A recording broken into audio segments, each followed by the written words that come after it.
کے لوگ تو جو گمراہ ہوئے تھے وہ کیا کہیں گے ان کے لیے؟ وقال الذین کفروا، اور کہیں گے وہ لوگ الذین کفروا جنہوں نے کفر کیا تھا اور قرآن نہیں سنا تھا، ان کے کہنے پر وہ کیا کہیں گے؟ ربنا، اے ہمارے رب، ارینا، دکھا تو ہم کو، الذین، وہ دو مخلوق، اے خدا وہ دو قسم کے لوگ ہمیں کسی طرح دکھا دے۔ کون سے دو قسم کے لوگ؟ الذین اضلانا، جن دو نے ہم کو گمراہ کیا، ہمیں قرآن نہیں سننے دیا۔ ایک مرتبہ دکھا وہ ہیں کہاں؟ جہنم میں، مگر دو کون سے؟ من الجن والانس، جنوں اور انسانوں میں سے۔ کچھ جن تھے یہ کام کرتے تھے، وہ اپنے لوگوں کو بھی گمراہ کرتے تھے، جنوں کو اور انسانوں کو بھی گمراہ کرتے تھے، اور کچھ انسان سے تھے جو دوسروں کو گمراہ کرتے تھے۔ ایک مرتبہ ان کو دکھا دے، کرو گے کیا؟ نجعلہما تحت اقدامنا، روندیں گے ہم ان کو اپنے پیروں کے نیچے، ان کو اپنے پیروں کے نیچے رکھیں گے، لاتے ماریں گے۔ کیا فائدہ ہوگا؟ تم تو پھر بھی جہنم میں رہو گے۔ نہیں، دل ٹھنڈا کریں گے ان کو مار کر کے۔ ان بدماشوں نے ہم کو قرآن سے دور کیا۔ نجعلہما، رکھیں گے ہم ہما، ان دونوں کو، تحت اقدامنا، اپنے پیروں کے نیچے۔ کس لیے رکھیں گے؟ یہ دنیا میں بڑے بنتے تھے اور ہم کو گمراہ کرتے تھے۔ لیکونا من الاسفلین، تاکہ یہ ہو جائیں نیچے رہنے والے۔ یوں ان کو دبا کر کے رکھیں گے۔ اے خدا، گئے کہاں وہ؟ دکھا تو دے ایک مرتبہ۔ اور یہ یوں ان کا جھگڑا رہے گا جہنم میں۔ اگر ملیں گے، ماریں گے، پیٹیں گے، پاؤں کے نیچے رکھیں گے، خوب ان کی گت بنے گی، حجامت ہوگی، مگر رہیں گے تو گمراہ ہونے والے بھی جہنم میں۔ کیوں؟ اس لیے کہ ان کے کہنے پر گمراہ ہوئے، ان کی بات کو مانا اور اللہ کی بات کو نہیں مانا، قرآن کو نہیں مانا، اللہ کے حبیب کی حدیثوں کو نہیں مانا، ان کی بات کو مانا، رہیں گے دونوں جہنم میں۔ اس کے مقابلے میں جو ایمان والے ہیں، اللہ ان کو قرآن پڑھنا نصیب کرے، قرآن پر مرنا مٹنا نصیب کریں، قرآن کے ساتھ جڑنا نصیب کریں۔ ان کو کیا ملے گا؟ ذرا توجہ سے، آہا، ان الذین قالوا، اس کے مقابلے میں بے شک وہ لوگ، قالوا، جنہوں نے کہہ دیا، ربنا، ہمارا رب، اللہ، اللہ ہے، ربنا اللہ، ہمارا رب اللہ ہے۔ ہم نہیں مان سکتے کسی دوسری چیز کو، نہ کسی پتھر کو، نہ کسی درخت کو، نہ کسی دریا کو، نہ کسی پہاڑ کو، نہ چشمے کو، نہ کسی انسان کو، نہ کسی شیطان کو، نہ کسی زندہ کو، نہ کسی مردہ کو۔ ربنا اللہ، ہمارا رب اللہ ہے، مان لیا۔ ایک مرتبہ کہہ دیا تو ثم استقاموا، پھر وہ اس کے اوپر ڈٹ گئے، حضرت ابوبکر صدیق رضی اللہ تعالیٰ عنہ سے پوچھا گیا، حضرت ایک مرتبہ کہا کہ اللہ ہمارا رب ہے، پھر اس پر ڈٹ گئے، اس کا کیا مطلب ہے؟ فرمایا کم سے کم اس کا معنی یہ ہے کہ اس کے بعد پھر کفر اور شرک کا کوئی کام نہ کرے۔ اللہ کو مان لیا تو مان لیا، اس کے بعد کفر شرک کا کام نہ کرے، اس لیے کہ اگر ایک مرتبہ بھی ہو گیا تو جو کچھ کیا تھا سب برباد، سب کا بیڑا غرق، کچھ نہیں واپس ملے گا۔ اللہ اکبر، کہہ دیا، ڈٹ گئے تو ڈٹ گئے۔ لیکن دوسرے صحابہ حضرت علی، حضرت ابن عباس رضی اللہ تعالیٰ عنہ، ان سے پوچھا گیا کہ حضرت یہ ڈٹ گئے کا کیا معنی ہے؟ فرمایا ڈٹ گئے کا مطلب یہ ہے کہ ایک مرتبہ آدمی کلمہ پڑھتا ہے، اس کے بعد جتنی زندگی اس کو ملتی ہے، ہر لمحے پر اس سے تقاضا ہوتا ہے، تو نے کلمہ پڑھا ہوا ہے، بتا اس پر کیا عمل کر رہا ہے، تو کلمہ پڑھنے والا ہے۔ کہیں شراب کی پارٹی ہے، فوراً اس سے کہا جاتا ہے تو کلمہ پڑھنے والا، اب بتا تو کیا کرے گا۔ کہیں اور بدماشوں کی پارٹی ہے، فوراً اس کے ذہن میں بھئی تو کلمہ والا ہے، تیرا یہاں کیا کام ہے۔ جہاں بھی کہیں، ایک جگہ تو آیا نا کہ جہاں خدا کے دین کی مذاق اڑائی جا رہی ہے اور ایک آدمی نے سن لیا اور وہ کلمہ والا ہے، تو وہ کیا کرے؟ کم سے کم اس مجلس سے بھاگ جائے، وہ کہے کہ میں اس میں نہیں بیٹھ سکتا ہوں جس میں اللہ اور اس کے حبیب کے خلاف باتیں ہو رہی ہیں، جہاں قرآن کے خلاف باتیں ہو رہی ہیں، میں وہاں نہیں شریک ہو سکتا ہوں، میں اس مجلس میں نہیں بیٹھ سکتا ہوں، کم سے کم واک آؤٹ کر جائے۔ تو فرمایا جس نے ایک مرتبہ کلمہ پڑھا، استقامت کا مطلب ہے کہ زندگی کے آخری موڑ تک، اب ہر موڑ پر اس کو کہا جائے گا تو نے نبی کا کلمہ پڑھا ہے، یہاں نبی کی سنت یہ ہے، تو نے اللہ کا دین مانا ہے، یہاں اللہ کا حکم یہ ہے، ان حکموں کے اوپر ڈٹا رہے، اسی کا نام ہے ثم استقاموا، پھر وہ ڈٹے رہے۔ اور ایک حدیث بخاری کی اور ہے، مسلم شریف کی، وہ بھی سن لیں، حضرت سفیان بن عبداللہ الثقفی کی روایت ہے، وہ فرماتے ہیں میں نے دیر میں ایمان قبول کیا. میں نے عرض کیا اللہ کے نبی صلی اللہ علیہ وسلم لمبی چوڑی باتیں مجھے یاد نہیں رہتی, بڈھا آدمی ہو گیا ہوں, ایسی شارٹ کٹ بات بتاؤ بس اس پر عمل کروں, یاد بھی رکھوں, سیدھا جنت میں چلا جاؤں. زیادہ باتیں بھی نہیں یاد رہتی, زیادہ میرے سے کام بھی نہیں ہوتا, اب بوڑھا ہو چکا ہوں. آپ نے فرمایا قل آمنت باللہ واستقم علیہ, کہہ دو مان لیا خدا کو اور اس پر ڈٹ جاؤ. اب یہ ڈٹ جانے کا معنی وہ تو عربی تھے, وہ سمجھتے تھے. انہوں نے فرمایا یہ تو پہاڑوں سے بڑی تقریر ہے, یہ چھوٹی تقریر تو بڑی بات ہے کہ اس پر ڈٹ جاؤں, پھر اسی پر کھڑا رہوں, بس پتھر کی لکیر کہہ دیا خدا ہے تو ہے, اس کے سوا کچھ نہیں. ثم استقاموا, پھر وہ ڈٹے رہے. اللہ ہم سب کو یہی نصیب کرے. تو پھر کیا ملے گا؟ تتنزل علیہم الملائکہ, ان کے اوپر فرشتے آئیں گے. تتنزل علیہم الملائکہ, ان کے اوپر فرشتے آئیں گے. اللہ تخافوا ولا تحزنوا وابشروا بالجنہ. آئے ہائے, فرشتے کیا کہیں گے؟ اللہ تخافوا, ڈرو مت, ولا تحزنوا, غم نہ کرو. یہ ڈر کیا ہوتا ہے اور غم کیا ہوتا ہے؟ آئندہ آنے کی باتوں کا ڈر ہوتا ہے اور پیچھے گئی ہوئی باتوں کا غم ہوتا ہے. کہا جو کچھ چلا گیا اس کا غم نہ کرو, آئندہ جو کچھ پیش آنے والا ہے اس کا ڈرو مت. اللہ تخافوا, ڈرو مت, ولا تحزنوا, اور غم نہ کرو. وابشروا بالجنہ, اور خوشخبری حاصل کرو جنت کی. اللہ اکبر. کون سی جنت؟ التی کنتم توعدون, جس کا تم سے مسلسل وعدہ کیا جاتا تھا دنیا میں, اب وہ جنت تمہیں ملے گی. اس جنت کی خوشخبری حاصل کرو. یہ فرشتے اس کے پاس کب آتے ہیں؟ یہ بات کہنے کے لیے اللہ تخافوا ولا تحزنوا وابشروا بالجنہ. تین باتیں ہیں نا, ڈرو نہیں, غم نہ کرو, جنت کی خوشخبری حاصل کرو. کب آتے ہیں؟ جزائے خیر دے ساری امت کی طرف سے سید المفسرین حضرت عبداللہ بن عباس کو روایت نقل کی, فرمایا سب سے پہلے انسان کی موت کے وقت آتے ہیں. اللہ اکبر. کل ہمارے ایک بزرگ ترین استاذ, عربی ادب کے بہت بڑے انسان اور علوم دینیہ کے بڑے انسان مولانا نور عالم خلیل امینی کا انتقال ہو گیا. کئی دنوں سے قومے میں تھے, بالکل قومے میں, لیکن انتقال سے پہلے ان کے بیٹوں نے لکھا کہ اچانک ایسے لگا جیسے ہوش آئی, تو کہنے لگے میں جا رہا ہوں, اشہد ان لا الہ الا اللہ اشہد ان محمد. بس یہ کہا میں جا رہا ہوں, کلمہ پڑھا اور بندہ چلا گیا. یہ کیا تھا؟ فرشتوں نے آ کے خوشخبری دی, حضرت گھبرائیے مت, چلیے اب وقت آ گیا ہے. سب سے پہلے کب آتے ہیں؟ کہا موت کے وقت میں آتے ہیں. پھر اس کو آخرت کے اس منظر سے ڈر نہیں لگتا ہے. اس کے مقابلے میں گنہگار بندوں کو آگے پیچھے سے پٹائی ہوتی ہے اور وہ کہہ رہے ہوتے ہیں بچاؤ بچاؤ, اور یہ کہتے کہتے مر جاتے ہیں. اور گھر والے کہتے ہیں کس سے بچائیں, کوئی نظر تو آ نہیں رہا ہے. اور ایسے بھی ہوتے ہیں, اور بار بار آپ نے اپنی زندگی میں دیکھے, جو کہتے ہیں ہٹو ہٹو ہمارے مہمان آئے, اچھا السلام علیکم ہم چلیں, اچھا السلام علیکم ہم چلیں. اللہ ہم کو ایسا ہی بنا دے. کیا ہوگا, کس کے ساتھ کیا معاملہ پیش آئے گا وہ تو اللہ ہی جانتا ہے, لیکن کیا منظر ہے یہ. اللہ تخافوا, ڈرو مت, ولا تحزنوا, غم نہ کرو, وابشروا بالجنہ, اور جنت کی خوشخبری حاصل کرو. بہت عجیب بات ہے نا کہ آدمی جانتے بوجھتے بچوں کی جدائی, بیوی کی جدائی, ماں باپ کی جدائی, دوستوں کی جدائی, بھائیوں کی جدائی, اولاد کی جدائی, یہ کیسے برداشت کرے گا؟ فرمایا جب جنت کی خوشخبری سنتا ہے, اور حدیث میں ہے کہ اس کو جنت کا منظر دکھایا جاتا ہے اور اس کی روح تڑپنے لگ جاتی ہے کہ جلدی نکالو مجھے جنت میں جانا ہے, اس کو پھر یہاں سے جانے کا کوئی غم نہیں رہتا ہے. اللہ تخافوا, آگے کا ڈر نہیں, جنت وہ نظر آ رہی ہے. ولا تحزنوا, پیچھے کا غم نہیں, اس سے بہتر مقام تم کو مل رہا ہے. تو پہلے موقع پر یہ کہاں آتے ہیں آدمی کے پاس؟ کہاں موت کے وقت آتے ہیں. پھر کب آتے ہیں؟ فرمایا جب کفن دفن سے لوگ فارغ ہو جاتے ہیں اور ان سے پوچھا جاتا ہے من ربک وما دینک وما تقول فی ھذا الرجل, تب فرشتے آتے ہیں, اس کو تسلی دیتے ہیں گھبراؤ مت, ہم تیرے ساتھ ہیں. پھر کب آئیں گے؟ فرمایا جب قیامت کے دن کی سیٹی بجے گی, بگل بجے گی, سور میں پھونک ماری جائے گی, تب فرشتے آئیں گے. پھر کب آئیں گے؟ کہ جب محشر کے میدان میں اکٹھے ہوں گے وہ پھر آئیں گے اس کے پاس.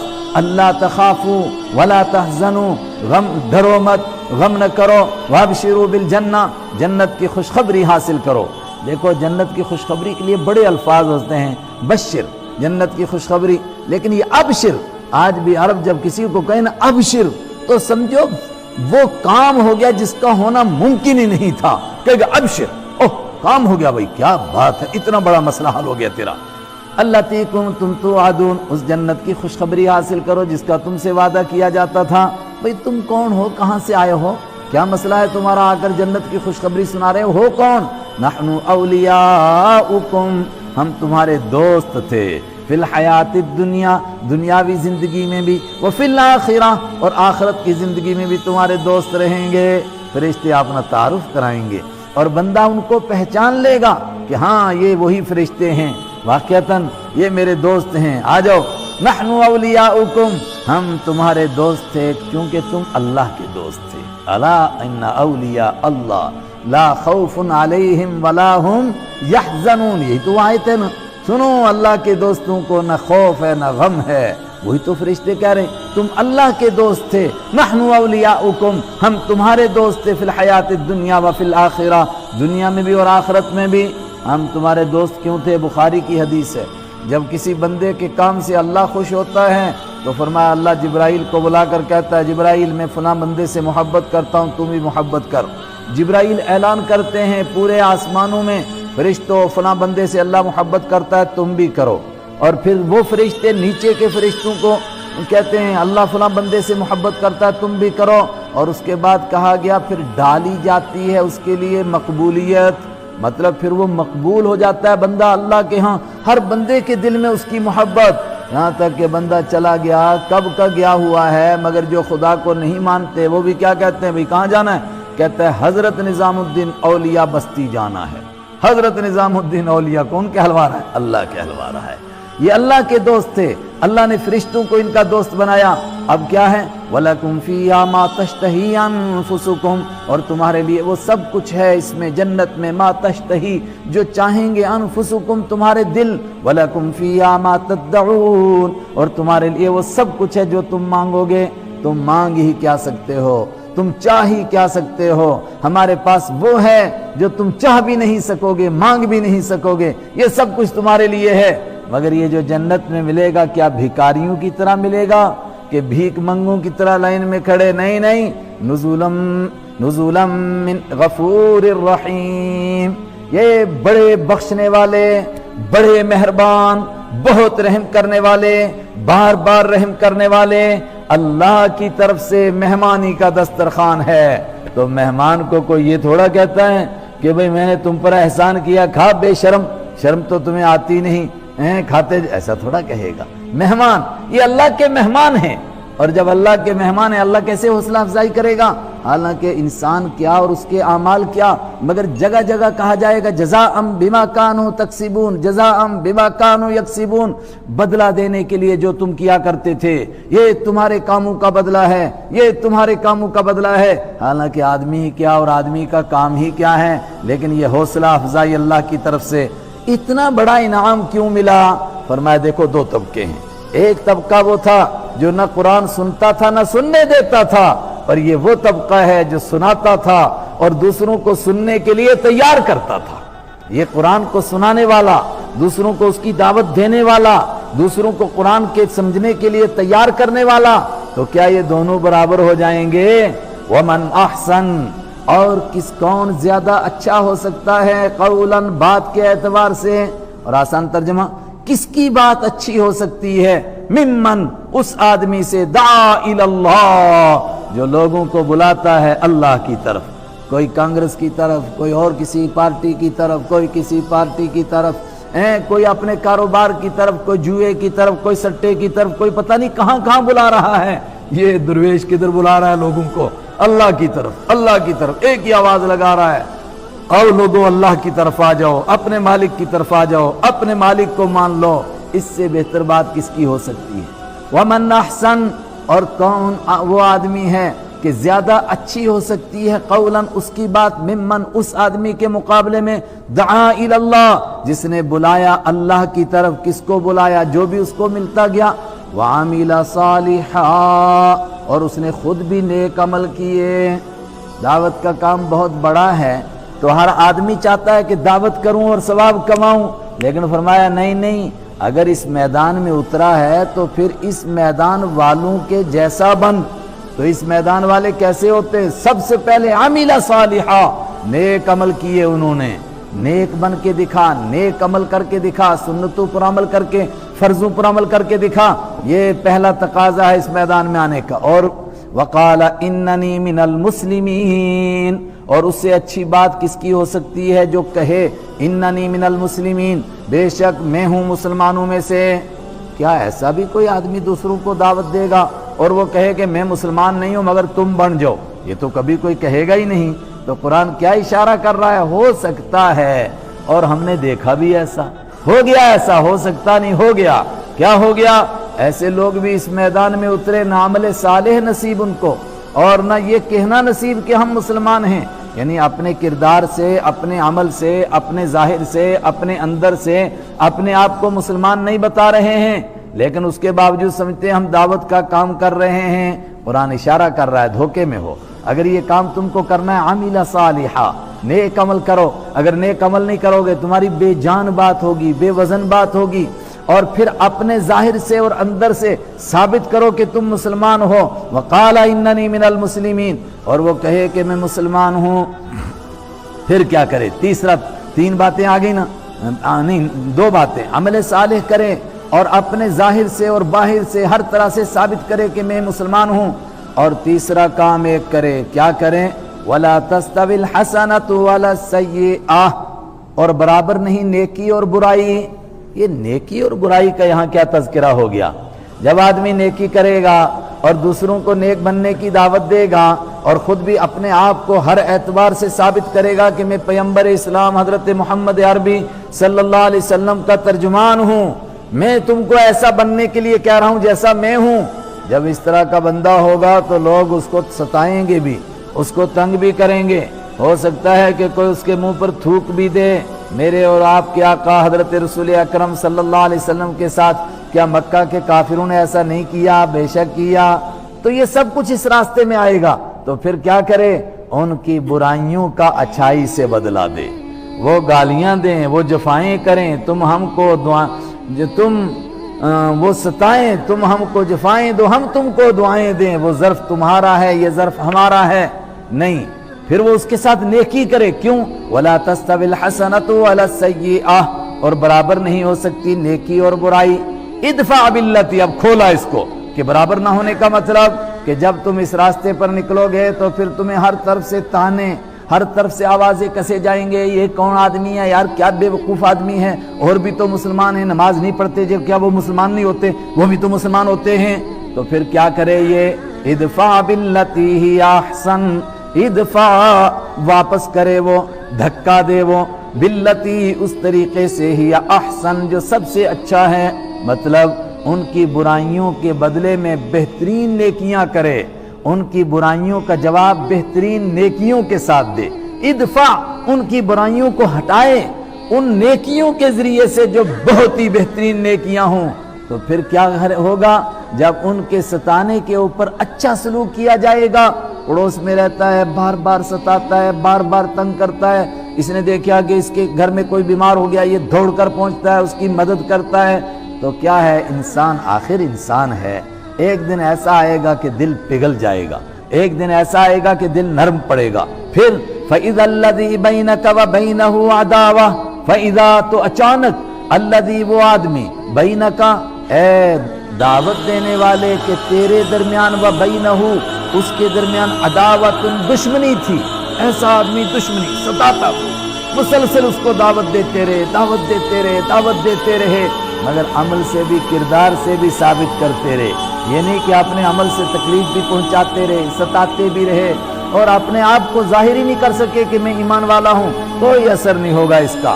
لیکن اگر سب کچھ کرتے رہے اور پھر وہ ستاتا رہا، اور پھر ان کے ستانے کا تم نے جواب نیکی سے دیا، کوئی دے کر تو دیکھے، پھر کیا ہوگا؟